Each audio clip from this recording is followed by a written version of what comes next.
आज आपण शेपूची सुकी भाजी कशी करायची ती पाहणार आहोत आणि ही वेगळ्या पद्धतीने शेपूची भाजी करणार आहे.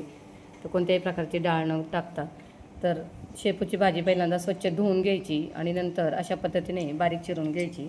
आता कढईमध्ये 1 मोठा चमचा तेल टाकायचं आहे. आता तेल गरम झालं की अर्धा चमचा जिरे टाकायचे.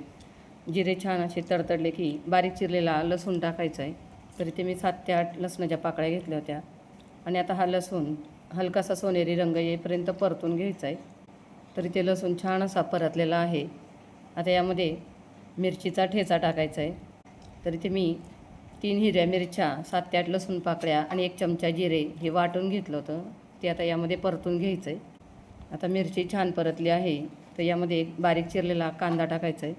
आता कांदा हलकासा सोनेरी रंग येईपर्यंत परतून घ्यायचा आहे. तरी ते कांदा छान असा परतलेला आहे. आता यामध्ये आपल्याला काही मसाले टाकायचे. तरी ते मी पाव चमचापेक्षा थोडी हळद, अर्धा चमचा लाल तिखट, चवीनुसार मीठ, 1 चमचा धना पावडर आणि 1 मोठा चमचा बेडगी मिरची पावडर घेतली आहे. आता हे सर्व मसाले यामध्ये टाकायचे आणि 1 मिनिटभर हे मसाले छान असे परतून घ्यायचे.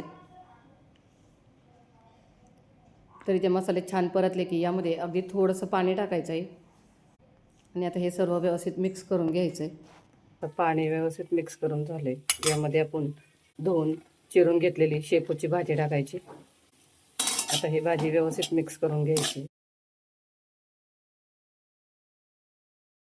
तरी ते भाजी 2 ते 3 मिनटं छान परतून झाली. आता यात आणखीन थोडंसंच पाणी टाकायचं.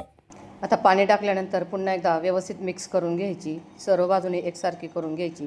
आता गॅस पूर्णपणे स्लो करायचा आणि यावर झाकण ठेवून 10 मिनटं आपल्याला ही भाजी शिजवून घ्यायची. तरी ते 10 मिनटं झाले आहेत.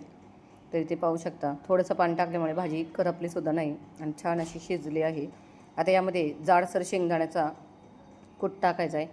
तर शेंगदाण्याचा कूट टाकताना शेंगदाणे छान खरपूस भाजून यामध्ये ह्याचा कूट टाका आणि आता हा कूट व्यवस्थित मिक्स करून घ्यायचा. तर इथे झाली आपली मस्त अशी खमंग शेपू कांद्याची भाजी तयार. तर मैत्रिणींनो, तुम्हाला ही आजची शेपूची भाजी कशी वाटली कमेंट करून नक्कीच सांगा. चला तर मग पुन्हा भेटूया अशाच एका नवीन रेसिपीसोबत.